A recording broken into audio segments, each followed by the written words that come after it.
कडवंच्याचा ठेचा बनवायला घेऊया। कडवंच्या भाजून घेऊया। तेल तापलेलं आहे, ठेचा टाकून घेऊया। लसूण घालून वाटलेला आहे आपण।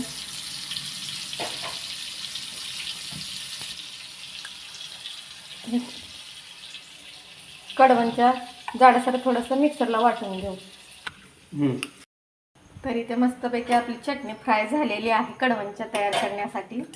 तर आपण हे कडवंच्या वाटून घेतलेल्या टाकून घेऊ आणि फिरवून घेऊया। आपण ठेच्यामध्ये पण मीठ टाकलं होतं, त्यामुळे अशा प्रकारचा आपण कडवंच्याचा ठेचा बनवणार आहोत। त्याच्यामध्ये आपण शेंगदाण्याचं कूट थोडंसं टाकून घेऊ, फिरवून घेऊ मस्त। तर इथे मस्तपैकी आपला कडवंच्याचा ठेचा तयार झालेला आहे, काढून घेऊया।